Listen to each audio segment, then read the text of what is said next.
Et je vais enchaîner directement avec le message que l'Esprit veut nous donner ce matin. Moi, je vous conseille, pour ceux qui n'ont pas écouté le message de mercredi, je vous conseille de l'écouter. Le titre, c'est « Le plan de paix ». Le plan de paix de Dieu. Le plan de paix que Dieu a établi là. Il me semble que le titre que j'avais donné, c'est « Le plan de paix pour la terre », ou quelque chose comme ça, dans le fond, qui vient de Dieu. Et je vous conseille ce premier message avant celui-ci, parce que celui-ci, j'ai trouvé ça un beau clin d'œil que lorsque l'Esprit m'amenait dans la méditation du message de ce matin, que l'Esprit reprend un peu le message de mercredi passé. C'est comme un peu quasiment une suite, indirectement. Indirectement, vous allez voir. Et pour commencer, pour débuter, pour l'introduction du message que l'Esprit veut nous donner ce matin, je vais vous inviter à tourner dans 1 Corinthiens chapitre 16. On va lire du verset 19 au verset 24. Dans 1 Corinthiens chapitre 16.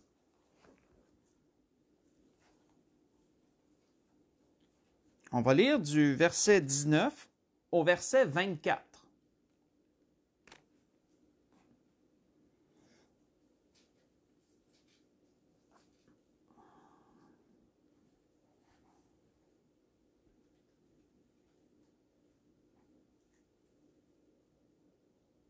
Donc, on voit qu'il est écrit « Les églises d'Asie vous saluent. » Paul est à la fin de la lettre aux Corinthiens, du moins de la première lettre aux Corinthiens, et on voit que là, il est entré dans ses salutations. L'apôtre Paul avait toujours le même modus operandi, la même façon de procéder, et à la fin de chacune de ses lettres, il prend toujours le temps de saluer des gens, un peu d'emballer tout ce qu'il a dit, un peu de clore tout ce qu'il a dit au long de sa lettre.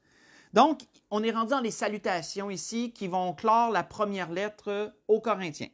Donc, les églises d'Asie vous saluent.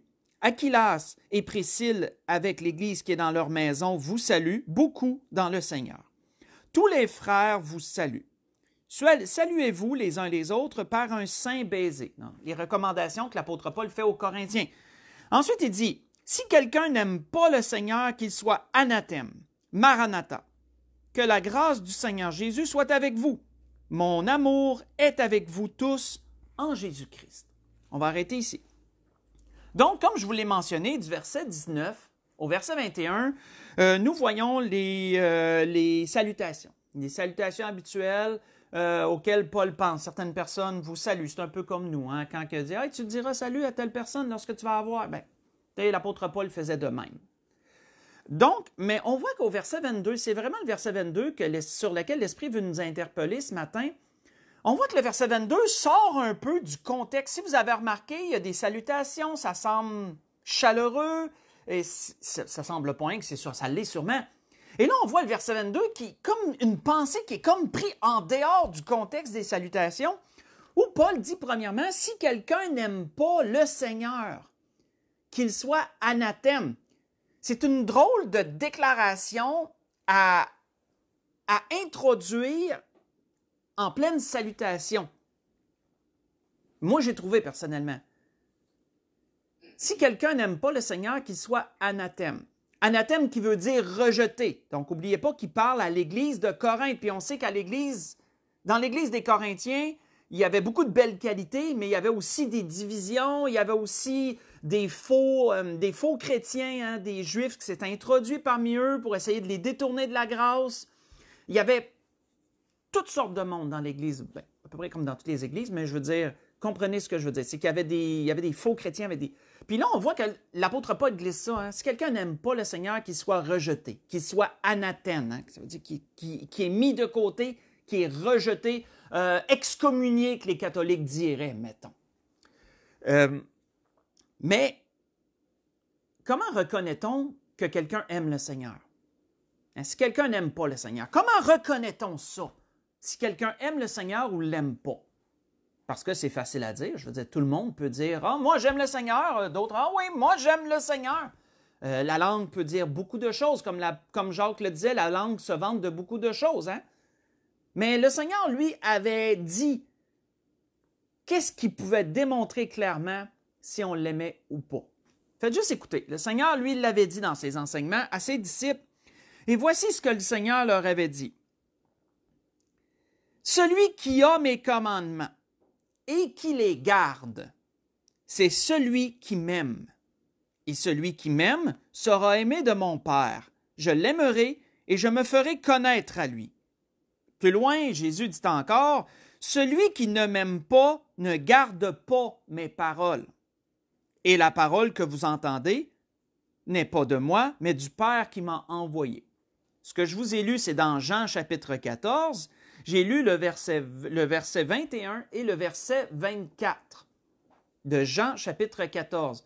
Donc, voyez-vous, le Seigneur le déclarait assez clairement. Comment reconnaît-on que quelqu'un aime le Seigneur? Il garde la parole, il garde les commandements du Seigneur. Ce sont des choses qui sont chères à son cœur, ce sont des choses qu'il va s'appliquer à mettre en pratique. Et ça, c'est la preuve d'amour aux yeux de Dieu, aux yeux de Jésus-Christ, qui démontre que tu l'aimes. Donc, si quelqu'un dit « j'aime le Seigneur », mais que la parole du Seigneur et les commandements du Seigneur sont comme non, pas nécessaires. Moi, non, s'il y a des choses que je ne veux pas faire pour le Seigneur, que je juge pas nécessaire de faire, mais je l'aime. Bien, la Bible nous dit que c'est un menteur. Quelqu'un qui n'aime pas la parole, qui ne garde pas la parole ni les commandements du Seigneur et qui dit qu'il l'aime est un menteur. C'est aussi simple que ça. Donc, il n'y a pas de zone grise là-dedans. Tu aimes le Seigneur ou tu ne l'aimes pas.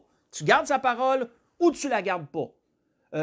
Tu l'aimes ses commandements ou tu les aimes pas ses commandements. Donc, voyez-vous, c'est assez clair. Donc, on peut, dans la logique, l'apôtre Paul disait aux Corinthiens, si quelqu'un n'aime pas le Seigneur, donc, ça disait à tous, si quelqu'un parmi vous là, ne veut pas garder la parole, garder les commandements du Seigneur, ben, il n'aime pas le Seigneur. Donc, on voit qu'ensuite, l'apôtre Paul amène une autre pensée par un seul mot qui est Maranatha. Maranatha, en langue araméenne, veut dire Jésus vient. C'est une expression araméenne qui veut dire Jésus vient, en langue hébraïque. Mais frères et sœurs, l'Esprit veut nous amener, c'était le premier point à propos d'aimer Jésus, d'aimer Dieu, c'était un peu, faisait partie de l'introduction. Le point dans lequel l'Esprit veut nous faire développer ce matin, c'est le mot Maranatha.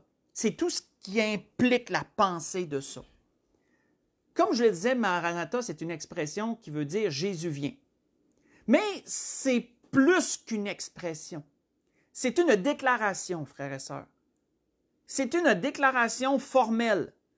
C'est une affirmation dans laquelle il n'y a aucun doute que Jésus vient. Tu annonces, tu dis, Jésus s'en vient. C'est ce que veut dire Maranatha. Jésus vient. On pourrait dire qu'il revient aussi, mais vous comprenez le sens du mot. Ce qui est triste de nos jours, c'est de voir à quel point beaucoup de chrétiens vivent leur vie quotidienne, mais non, on dirait qu'ils ont pu à l'esprit, du moins en apparence, que Jésus vient. Plusieurs sont insouciants, malheureusement, en rapport avec ce fait que Jésus s'en vient. Plusieurs vivent comme si Jésus allait revenir encore dans 10 ans ou dans 20 ans, et ce n'est pas le cas. Quand nous regardons tout ce qui se passe dans le monde présentement encore, les prophéties qui manquent à accomplir, qui sont minimes, il ne manque pas grand-chose là.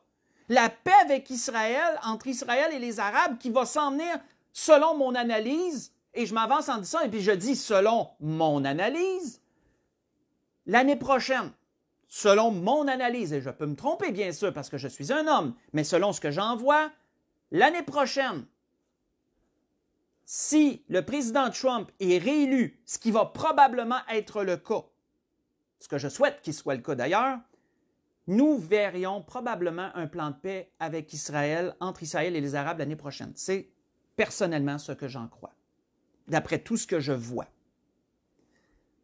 Mais une chose est sûre, et je sais que les pasteurs qui écoutent ou qui vont écouter seront d'accord, Jésus ne s'en vient pas dans 20 ans. Jésus est à la porte.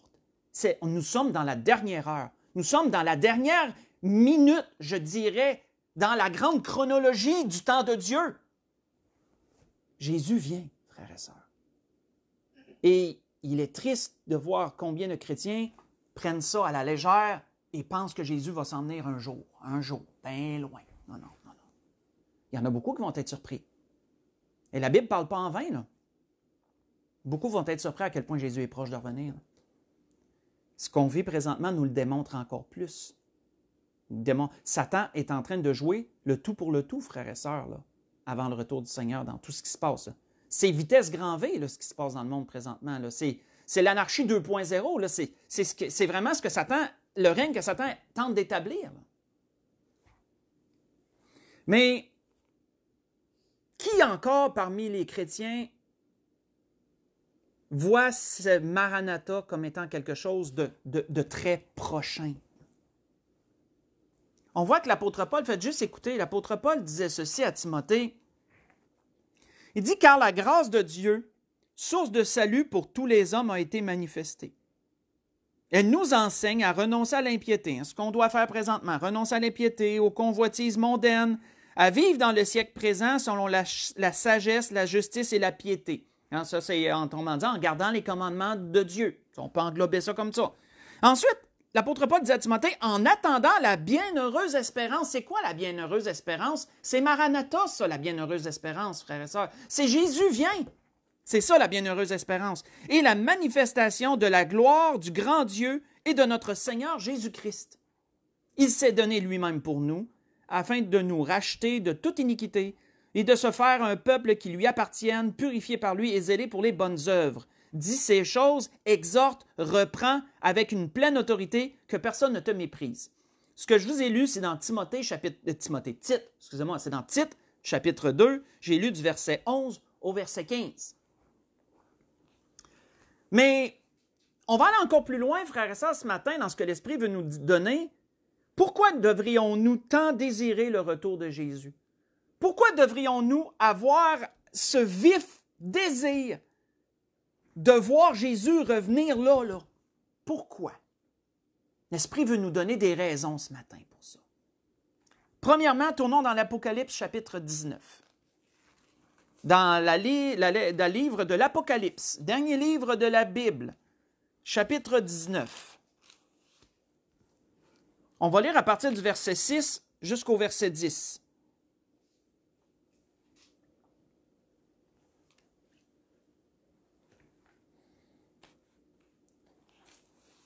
On voit qu'il dit, Jean rend ce témoignage, et j'entendis comme la voix d'une foule nombreuse, comme un bruit de grosses eaux, et comme un bruit de forts coups de tonnerre, disant Alléluia, car le Seigneur, notre Dieu Tout-Puissant, est entré dans son règne. Réjouissons-nous, soyons dans l'allégresse, et donnons-lui gloire, car les noces de l'agneau sont venues, son épouse s'est préparée. Et il lui a été donné de se revêtir d'un fin lin, éclatant, pur, car le fin lin, ce sont les œuvres justes des saints. L'ange me dit, écris, heureux ceux qui sont appelés au festin des noces de l'agneau. Puis il me dit, ces paroles sont les véritables paroles de Dieu. Je tombai à ses pieds pour l'adorer. Mais il me dit, garde-toi de le faire. Je suis ton compagnon de service et celui de tes frères qui ont le témoignage de Jésus. Adore Dieu, car le témoignage de Jésus est l'esprit de la prophétie. On va arrêter là. Devrions, premièrement, frères et sœurs, désirer le retour du Seigneur afin que le Seigneur soit reconnu pour ce qu'il est. Jésus est le roi des rois, le Seigneur des seigneurs. Et comme vous le savez, le monde présentement le méprise. Le monde présentement l'ignore. Le monde ne le reconnaît même pas comme étant un être qui a déjà existé. Pas tout le monde, mais pour plusieurs, malgré qu'il soit historiquement prouvé que Jésus est venu ici-bas et qu'il ait fait ce qu'il a fait. C'est historiquement prouvé. Mais encore des gens font l'autruche, énormément de gens font l'autruche et disent que Jésus est une chimère, que c'est un personnage fictif. D'autres disent, oui, il est venu, mais pas plus qu'un homme. Il est le roi des rois et le Seigneur des seigneurs et le plus méconnu de ceux-ci, malheureusement. Quand c'est le plus grand, il est le plus grand de tout et il est le plus méconnu de tout. C'est vraiment une contradiction totale. Et la raison, premièrement, que nous devrions désirer son retour, c'est pour que le monde voie qu'il est ce qu'il est. Qu'enfin la vérité paraisse et que les gens voient que Jésus est le roi des rois, le Seigneur des seigneurs, le seul à même, et je fais un lien avec le message de mercredi passé, il va en avoir, le seul à même de rétablir la paix sur la terre telle qu'elle devrait l'être. Le prince de la paix, si on fait la référence avec le message la semaine passée. Et dès sa naissance, c'est ce qui a été annoncé. Lorsque l'ange Gabriel est venu voir Marie et qu'il lui a annoncé la grandeur de la grâce que Dieu lui faisait, voici ce qu'il a dit à propos du Fils qui allait naître, Jésus. Il a dit, il sera grand et sera appelé Fils du Très-Haut. Et le Seigneur lui donnera le trône de David, son père. Il régnera sur la maison de Jacob éternellement et son règne n'aura point de fin. Vous voyez ça dans Luc chapitre 1, verset 32 et le verset 33. Présentement, frères et sœurs, aujourd'hui même, là, présentement, Jésus il a retrouvé sa place, il a retrouvé sa gloire dans le ciel. N'en doutons point. Lorsque le Seigneur a prié dans sa dernière prière dans Jean 17, c'est ce qu'il demandait à Dieu, de le ramener dans la gloire qu'il avait autrefois, de l'accueillir à nouveau dans la gloire qu'il avait autrefois lorsqu'il reviendrait. Vous voyez ça dans Jean 17, verset 5. Présentement, frères et sœurs, Jésus a reçu toute domination et toute autorité. Il a déjà ça de la part de Dieu. Vous voyez ça dans Hébreux 2, versets 7 et 8. Et il ne manque plus qu'une chose, frères et sœurs, pour que tout s'accomplisse. Il manque seulement que Jésus revienne et prenne possession de son règne.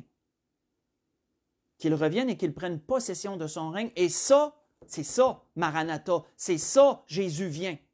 C'est ça qui va arriver. Vous voyez ça dans Apocalypse 11, verset 17. Entre autres choses. C'est la première et la plus grande raison pour laquelle nous devrions espérer et souhaiter tant qu'il vienne. C'est pour qu'il soit reconnu de tous. Hein? Et qu'enfin le roi des rois, le Seigneur des seigneurs soit vu tel qu'il est. Et que cesse tout ce mépris, toute cette ignorance de la part des nations, de la part de tous. Deuxième raison, dans Romains chapitre 16, dans la lettre aux Romains, chapitre 16,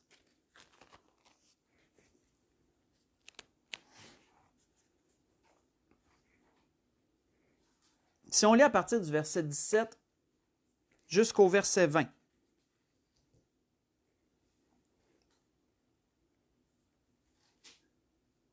l'apôtre Paul conclut la lettre aux Romains en ce sens. Il dit, « Je vous exhorte, frères, à prendre garde à ceux qui causent des divisions et des scandales au préjudice de l'enseignement que vous avez reçu. Éloignez-vous d'eux, car de tels hommes ne servent point Christ, notre Seigneur, mais leur propre ventre. Et par des paroles douces et flatteuses, ils séduisent les cœurs des simples. Pour vous, votre obéissance est connue de tous. Je me réjouis donc à votre sujet, et je désire que vous soyez sages, en ce qui concerne le bien, et purs en ce qui concerne le mal. Le Dieu de paix écrasera bientôt Satan sous vos pieds.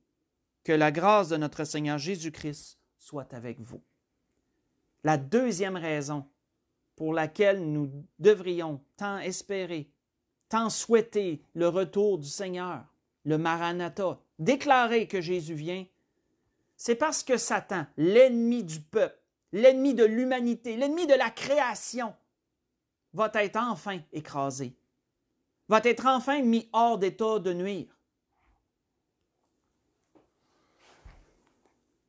On sait que lorsque l'enlèvement de l'Église va arriver, ce qui est pour bientôt, je crois, lorsque l'enlèvement de l'Église va arriver, on sait que Satan va être chassé du ciel. J'en ai parlé brièvement la semaine passée dans le message de la paix, du plan de paix de Dieu pour l'humanité. Lorsque la fiancée de notre Seigneur va être auprès de lui dans le ciel, il n'y aura plus de place pour le calomniateur, pour celui qui vient la salir. Il n'y aura plus de place pour lui. Le Seigneur ne permettra pas que Satan vienne salir sa fiancée lorsqu'elle est en sa présence, là, aux côtés de lui. Non. Il va y avoir une guerre dans le ciel, j'en ai parlé de ça. Il va en avoir une autre. Il y en a eu une, il va en avoir une autre. Elle s'en vient. Et Satan et les anges qui vont le suivre vont être chassés du ciel. Pour toujours. Là. Il n'y aura plus d'accès, là. Plus de place. C'est fini. Là. La Bible nous en parle. Je vous ai lu où c'est l'endroit. Ça en parle dans l'Apocalypse 12, verset 10, et vous pourrez lire les environs si vous voulez développer. Il va être précipité sur la terre. Et la Bible dit malheur à la terre. Hein? Malheur à la terre à ces temps-là.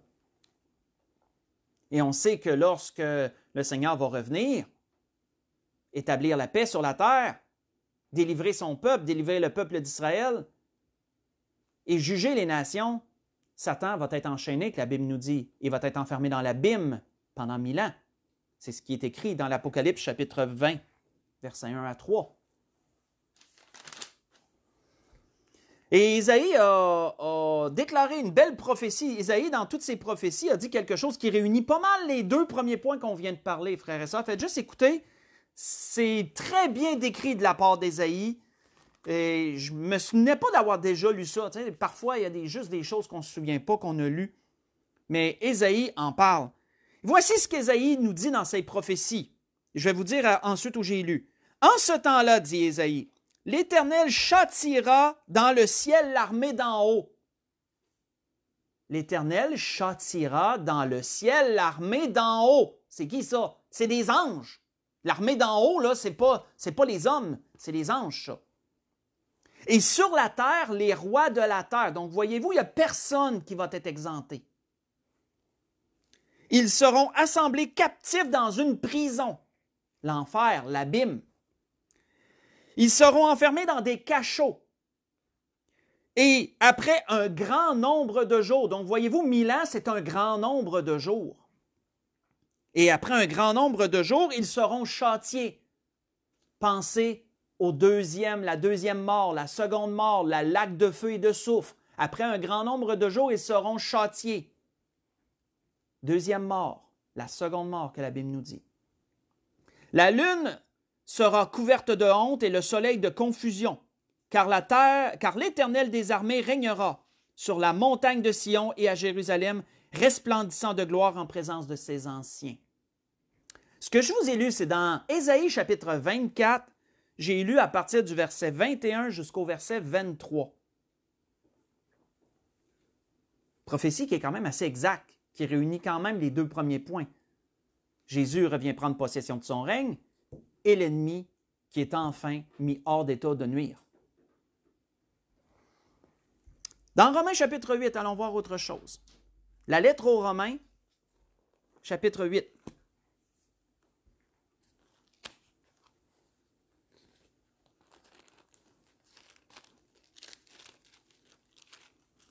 Si on lit à partir du verset 18 jusqu'au verset 23, on en a parlé de la semaine passée de ça, mais je le relis quand même parce que c'est un des points que l'Esprit m'a donné.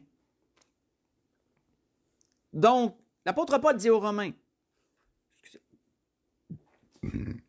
excusez-moi, j'estime que les souffrances du temps présent ne sauraient être comparées à la gloire à venir, qui sera révélée pour nous. Hein, autrement dit, là, aussi grande que puissent être les souffrances du temps présent, c'est d'une pâleur, c'est un grain de sable, c'est rien comparé à tout ce qui s'en vient. Et ça vaut la peine. Le sous-entendu veut dire que ça vaut la peine. Ça ne saurait être comparé. Aussi, la création attend-elle, au verset 19, avec un ardent désir, la révélation des fils de Dieu. Car la création a été soumise à la vanité, non de son gré, mais à cause de celui qui l'y a soumise, on parle du malin, on parle de Satan, avec l'espérance qu'elle aussi sera affranchie de la servitude de la corruption pour avoir part à la liberté de la gloire des enfants de Dieu. Or, nous savons que jusqu'à ce jour, la création tout entière soupire et souffre les douleurs de l'enfantement, et ce n'est pas elle seulement, mais nous aussi, qui avons les prémices de l'esprit. Les arts, hein, en d'autres mots, j'en ai déjà parlé dans un autre message, les arts de l'esprit.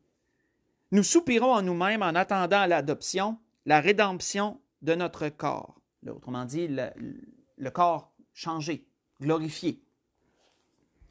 Une autre raison, et on va arrêter là, une autre raison, frères et sœurs, pour laquelle on devrait souhaiter le Maranatha, qu'on devrait déclarer Jésus vient, c'est la restauration de la création.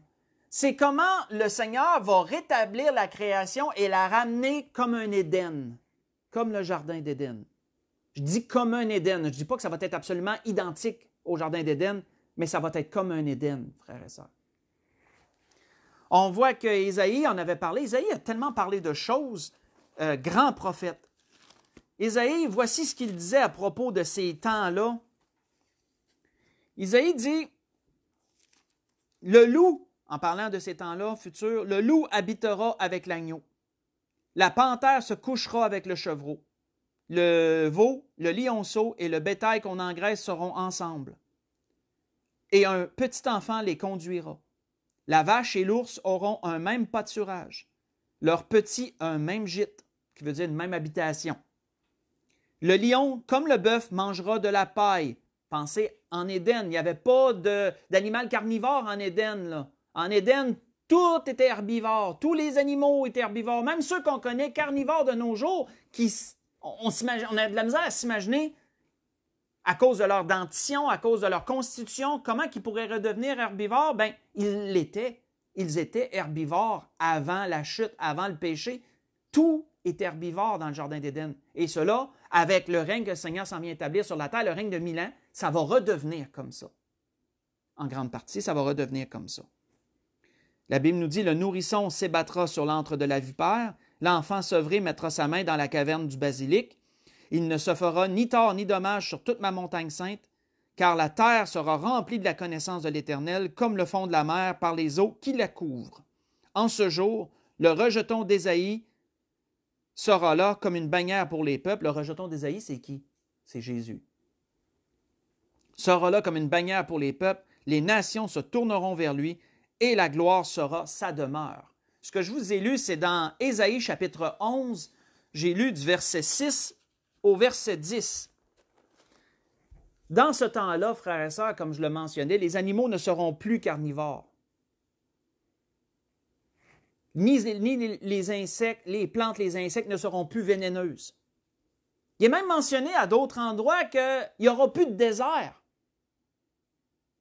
Les déserts les plus arides vont avoir des sources d'eau. Il y a des sources d'eau qui vont jaillir des déserts les plus arides. De la végétation va couvrir tous ces déserts-là.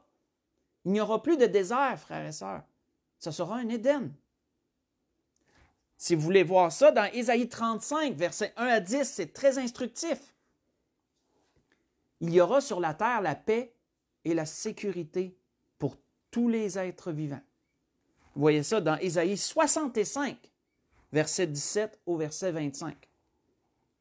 Ça donne-tu pas le goût que Jésus vienne, ça? Quand vous regardez ce qui se passe présentement, les soulèvements, les manifestations qui n'ont plus aucun rapport avec George Floyd, là, et celui qui est supposément mort aux États-Unis. Là. En tout cas, enlevez le terme supposément, ça c'est... Peu importe, excusez. Je m'excuse sur ça.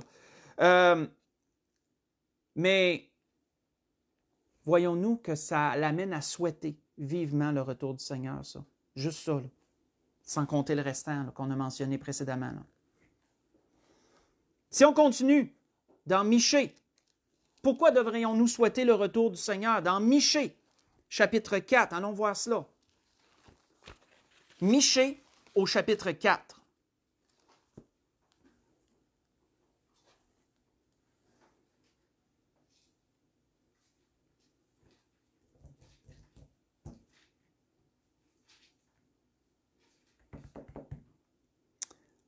On voit qu'il est dit, si on lit du verset 1 au verset 4, il est dit, « Il arrivera dans la suite des temps que la montagne de la maison de l'Éternel sera fondée sur le sommet des montagnes, qu'elle s'élèvera par-dessus les collines et que les peuples y afflueront. Des nations s'y rendront en foule. Ils diront, venez, montons à la montagne de l'Éternel, à la maison du Dieu de Jacob, afin qu'il nous enseigne ses voies et que nous marchions dans ses sentiers. Car de Sion sortira la loi, et de Jérusalem la parole de l'Éternel. Il sera le juge d'un grand nombre de peuples et l'arbitre de nations puissantes et lointaines. De leurs glaives ils forgeront des hoyaux, et de leurs lances des serpes. Une nation ne tirera plus l'épée contre une autre nation, et l'on n'apprendra plus lors de la guerre. Ils habiteront chacun sous sa vigne et sous son figuier. Il n'y aura personne pour les troubler, car la bouche de l'Éternel a parlé. C'est un peu une extension de ce qu'on vient de parler, frères et sœurs, mais une autre chose qui nous amène à déclarer que Jésus vient et à souhaiter vivement qu'il revienne, c'est la paix sur la terre qu'il va établir, comme Michel mentionne ici. Parce que comme l'Église de l'Espérance, on avait reçu par l'Esprit un grand enseignement sur 4 ou 5 messages sur le règne de 1000 ans, sur tout ce que ça comprenait. Il va y avoir des nations autres que nous et autres que les Juifs pendant le règne de 1000 ans.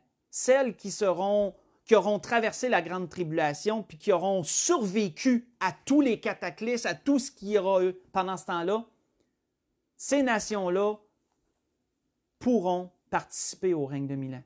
Ça, c'est écrit aussi, à plusieurs endroits. L'Église de l'Espérance, c'est de quoi je parle en ce sens.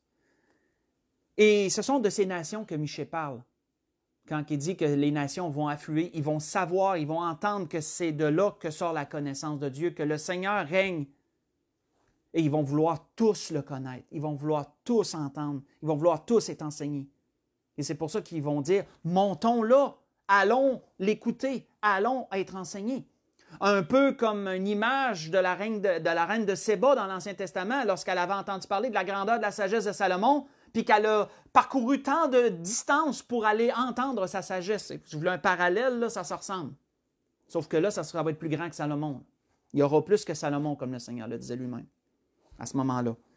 Mais notons que ça sera aussi la paix sur la terre. Ils n'apprendront plus lors de la guerre. Combien de milliards présentement, frères et sœurs, les États dépensent en armement, dépensent en le budget de l'armée dans le monde entier, frères et sœurs, chacun des États, c'est un des plus gros. Si vous voulez faire une tarte, là, une part de chacun, les budgets de l'armée dans chacun des États sont parmi les plus gros budgets. Je pense que c'est plus gros que la santé dans la plupart des États. Juste aux États-Unis, je ne me souviens pas comment c'est rendu de milliards le budget de l'armée. C'est fou, là. La Bible nous dit que pendant le règne de 1000 ans, ils n'apprendront plus lors de la guerre. Ils n'apprendront plus lors de la guerre. Ils vont apprendre lors de la paix. Et chacun va habiter dans son lieu en paix, en tranquillité. C'est le Seigneur qui va établir ça. Avant d'aller vers la conclusion, une autre encore raison qui mérite d'être soulevée. Pourquoi on devrait souhaiter le retour du Seigneur et déclarer qu'il revient bientôt avec cette grande espérance, cette bienheureuse espérance. Tournons dans Ésaïe chapitre 60. Dans Ésaïe chapitre 60, avant d'aller à la conclusion du message de ce matin. Ésaïe chapitre 60, on va lire du verset 1 au verset 5, ensuite on va sauter à quelques versets. On va vous parler d'un groupe de gens très spécial aux yeux de Dieu. Ça va être spécial à nos yeux aussi d'ailleurs. Dans Ésaïe chapitre 60, si on lit du verset 1 au verset 5, il est dit « Lève-toi, sois éclairé, car ta lumière arrive, et la gloire de l'Éternel se lève sur toi. Voici les ténèbres couvrent la terre, et l'obscurité les peuples. Mais sur toi l'Éternel se lève, sur toi sa gloire apparaît. Des nations marchent à ta lumière, et des rois à la clarté de tes rayons. Porte tes yeux alentour et regarde. Tous ils s'assemblent, ils viennent vers toi. Tes fils arrivent de loin, et tes filles sont portées sur les bras. Tu tressailliras alors, et tu te réjouiras. » Sautons au verset 14. Et oui, finissons le verset 5, là. « Et ton cœur bondira et se dilatera, quand les richesses de la mer se tourneront vers toi, et quand les trésors des nations viendront à toi. » Sautons au verset 14. Verset 14 au verset 16. « Les fils de tes oppresseurs viendront s'humilier devant toi, et tous ceux qui te méprisaient se prosterneront à tes pieds. Ils t'appelleront ville de l'Éternel, Sion du Saint d'Israël. Alors que tu étais délaissé et haï, et que personne ne te parcourait, je ferai de toi un ornement pour toujours, un sujet de joie de génération en génération. Tu suceras le lait des nations, tu suceras la mamelle des rois, et tu sauras que je suis l'Éternel ton sauveur, ton Rédempteur, le puissant de Jacob. » Et si on conclut verset 19 au verset 21, et si vous ne l'avez pas compris, on parle ici du peuple d'Israël, frères et sœurs. On parle des Juifs. On parle des Juifs, si vous ne l'aviez pas encore compris. Le peuple de Dieu, qui est toujours un peuple spécial aux yeux de Dieu. C'est son peuple élu. C'est le premier que Dieu a choisi. Même s'ils l'ont rejeté, même s'ils ont rejeté leur sauveur, il demeure le peuple de Dieu. Souvenons-nous ce qui est écrit dans Romains. Le chapitre, je ne veux pas m'avancer, je ne suis pas assez sûr de moi. Mais quand il est parlé qu'ils ont été retranchés pour un peu de temps, là, ils ont juste été mis de côté pour un peu de temps, le temps que les païens rentrent, puis ensuite ils vont être réintégrés eux autres aussi. Là. Le peuple juif, frères et sœurs, c'est le peuple élu de Dieu. Et ils le sont encore. Même s'ils ont été rejetés, rejetés, c'est un gros mot, mais ils ont été mis de côté. J'aime mieux le terme mis de côté personnellement, pour un peu de temps. Il demeure pas moins que c'est le peuple de Dieu et mérite le respect que ce titre leur confère, le respect de notre part. On voit que le Seigneur se souviendra de son peuple aussi. Et son peuple va réacquérir une grande gloire. Si on continue, verset 19, ce ne sera plus le soleil qui te servira de lumière pendant le jour, ni la lune qui t'éclairera de sa lueur, mais l'Éternel sera ta lumière à toujours. Ton Dieu sera ta gloire. Ton soleil ne se couchera plus, et ta lune ne s'obscurcira plus, car l'Éternel sera ta lumière à toujours, et tous les jours de ton deuil seront passés. Il n'y aura plus que des justes parmi ton peuple. Ils vont être épurés, et lorsque le Seigneur va revenir sur la terre pour le règne de 1000 ans, lorsque le Seigneur va juger les nations, le peuple juif va être jugé aussi. Il va épurer le peuple juif. Il n'y aura plus que des justes parmi ton peuple. Ils posséderont à toujours le pays. C'est le rejeton que j'ai planté, l'œuvre de mes mains, pour servir à ma gloire. On va arrêter là. Vous savez, frères et sœurs, depuis que le peuple juif a rejeté son roi, il a rejeté son Seigneur qui est venu vers eux, c'est un peuple qui est méprisé de la part des nations. C'est un peuple qui a vécu tant de misère et tant d'oppression de la part de tous les autres peuples. Et c'est leur châtiment pour avoir rejeté le roi des rois et le Seigneur des seigneurs qui était venu premièrement vers eux. Mais ce châtiment, comme nous connaissons Dieu, Dieu ne châtie pas toujours, que la Bible nous dit. Dieu ne garde pas une éternelle colère. Dieu va se souvenir de son peuple élu. Et c'est ce qu'Ésaïe nous parle ici. Et c'est l'une des raisons pour laquelle nous devrions souhaiter que Jésus revienne, que Jésus vienne. C'est que le Seigneur rétablisse son peuple juif dans ses grâces. Et le Seigneur leur promet cela. Il leur promet cela. Lorsqu'ils vont enfin accepter celui qu'ils ont rejeté, c'est écrit dans Zacharie 12, ça. Lorsque le Seigneur va revenir et qu'ils vont reconnaître celui qu'ils ont crucifié, la Bible nous dit qu'ils vont pleurer comme des nouveau-nés. Ils vont pleurer comme des enfants. Mais qu'ils voient ça. Vous voyez ça dans Zacharie 12, versets 10 à 14. Et c'est dans Romains 11 aussi que vous allez le voir. Dans Romains 11 aussi. Mais lorsqu'ils reconnaîtront le Seigneur, et vous savez, c'est prophétique, c'est prophétique de ce que le Seigneur avait dit dans la dernière semaine. Le Seigneur leur avait dit, « Je ne reviendrai plus vers vous jusqu'à ce que vous sachiez dire, béni soit celui qui vient au nom du Seigneur. » Retenez cela. Je ne me souviens plus où c'est écrit, c'est dans les 4 évangiles. C'est dans la dernière semaine. Et le Seigneur leur avait annoncé cela, puis ça, c'était prophétique. Ça voulait dire que lorsque vous allez me reconnaître, lorsque je vais revenir, lorsque vous allez me reconnaître, à partir de ce temps-là, ça va aller mieux pour vous autres. Et ça, c'est ma vulgarisation un peu de ce que le Seigneur avait dit. Je ne viendrai plus jusqu'à ce que vous sachiez dire, béni soit celui qui vient au nom du Seigneur. C'était ce que l'Esprit voulait nous donner ce matin, frères et sœurs. On a vu de grandes choses ce matin, mais comme vous avez remarqué, ça partait tout d'un mot. Un mot qui est écrit une seule fois dans le Nouveau Testament. Maranatha, expression hébraïque qui veut dire Jésus vient. C'est une déclaration. Jésus vient. Et pourquoi nous devrions tant souhaiter qu'il vienne, justement? Pour conclure, on va voir une dernière chose encore. Et on va conclure là-dessus. Et ça va être pour nous. C'est notre trésor à nous. C'est notre promesse à nous, ça. Dans 1 Thessaloniciens, chapitre 4. Pour conclure ce que l'Esprit a voulu nous donner ce matin. 1 Thessaloniciens, chapitre 4.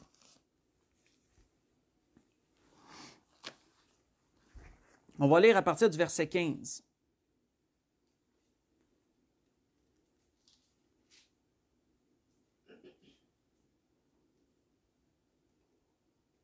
Verset 15 au verset 17. Il est dit, « Voici en effet ce que nous vous déclarons d'après la parole du Seigneur. Nous les vivants qui serons restés pour l'avènement du Seigneur. Nous ne devancerons pas ceux qui dorment. » Sous-entendant les morts. Parce que, souvenez-vous, là, et je veux faire une parenthèse, le mot « dormir » là, semble contradictoire. Mais ce n'est que l'état dans lequel les gens qui sont déjà morts dans le Seigneur sont. Ils sont dans un état de repos. C'est ça que ça veut dire. Ça ne veut pas dire qu'ils sont couchés quelque part, tout étendus quelque part, en train de dormir. Là. Ne pensez pas au sommeil du corps. Ils n'ont plus de corps, donc plus besoin de sommeil. Donc, voyez-vous qu'il faut se détacher de notre vision de c'est quoi dormir. Dormir sous-entend se reposer. Ils sont présentement, moi j'appelle ça la grande salle d'attente. C'est mon terme. Ils sont présentement dans la grande salle d'attente. Parce qu'ils ne verront pas le Seigneur avant nous. C'est écrit. On va tous se réunir ensemble en même temps. Ils sont dans une grande salle d'attente présentement. Et ils sont en état de repos, de calme, de paix. Ils dorment, voyez-vous. Ils ne sont pas couchés tout étendus quelque part. Là. Ils n'ont plus de corps. Leur corps va leur être redonné, corps glorifié va leur être redonné à l'enlèvement en même temps que nous, nos corps vont être transformés. Je referme la parenthèse. Donc, pour ceux qui dorment, on comprend le terme dormir. Car le Seigneur lui-même a un signal donné à la voix d'un archange et au son de la trompette de Dieu, descendra du ciel et les morts en Christ ressusciteront premièrement. Donc, les morts en Christ ressusciteront premièrement. Ils seront les premiers à avoir leur corps glorifié. Autrement dit, ils vont reprendre un corps glorifié. Ensuite, nous, les vivants qui serons restés, nous serons tous ensemble enlevés avec eux sur des nuées à la rencontre du Seigneur. Donc, voyez-vous, ça défait un peu une fausse idée qu'on a que présentement, ils sont déjà avec le Seigneur, puis il manque juste nous autres. Ils sont dans une salle d'attente, ils sont dans un lieu de repos. Puis imaginez-vous, c'est tous ceux qui sont morts avant que Jésus vienne. Là. Tous ceux qui étaient dans le paradis, dans le sein d'Abraham, ils sont tous au même endroit. Là. Ésaïe, Paul, notez-les toutes. Là. Ils sont tous dans une grande salle d'attente. Et ils attendent le jour et l'heure, ils attendent le temps. Ils vont récupérer leur corps. Nous, on va être enlevés tous ensemble. On va être à la rencontre, on va aller rencontrer le Seigneur dans les airs. Et ainsi, nous serons toujours avec le Seigneur. Consolez-vous donc les uns les autres par ces paroles.